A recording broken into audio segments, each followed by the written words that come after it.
মুসলিম উম্মার অতীত ইতিহাস ছিল অনেক গৌরবোজ্জ্বল ও সম্মানের, অথচ আজ আমরা লাঞ্ছনাদায়ক অবস্থার শিকার। আমাদের অনেকেই আজ উপলব্ধি করতে পারছে না আমাদের বর্তমান এই লাঞ্ছনাকর অবস্থার কারণ কি। আমাদের শত্রুরা তো আমাদের চেয়ে অস্ত্রে শস্ত্রে অধিক শক্তিশালী।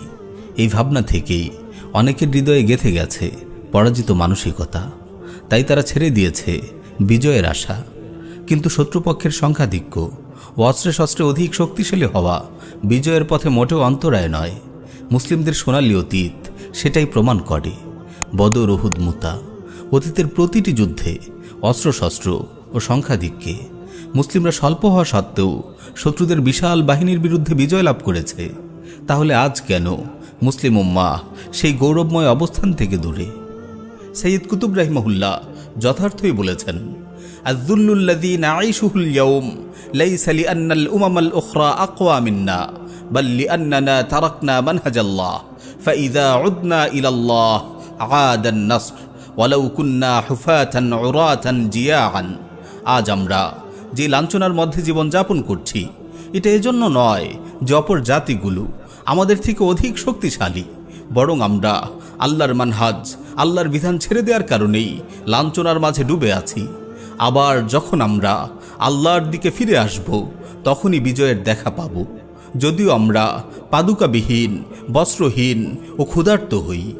হ্যাঁ প্রিয় উম্মা, ইসলামের শত্রুদের অত্যাধুনিক অস্ত্রশস্ত্র দেখে মোটেও বিচলিত হওয়া যাবে না। তাদের বিশাল শক্তি সামর্থ্য আমাদের বিজয় লাভের পথে বাধা নয়। আমাদের বিজয় আমাদের মহান রবের আনুগত্য পালনের মাঝে। আমাদের বিজয় আমাদের রবের পথে। সুতরাং আমাদেরকে তারই পথে ফিরে আসতে হবে, পরিপূর্ণভাবে তার বিধানকে আঁকড়ে ধরতে হবে। আল্লাহর উপর ভরসা রেখে দাওয়া ও জিহাদের ময়দানে অটল অবিচল থাকতে হবে।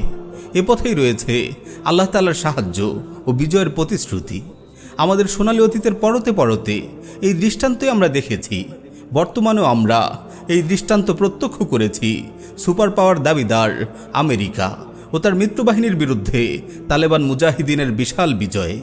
নিশ্চয়ই আজও আমরা আল্লাহর পথে অটল অবিচল থেকে সামনে অগ্রসর হলে মহান রবের দেয়া সাহায্য ও বিজয়ের দেখা পাবো বিইজনিল্লাহ। নিশ্চয়ই আজও আমরা আল্লাহর পথে অটল অবিচল থেকে সামনে অগ্রসর হলে মহান রবের দেয়া সাহায্য ও বিজয়ের দেখা পাবো বিইজনিল্লাহ।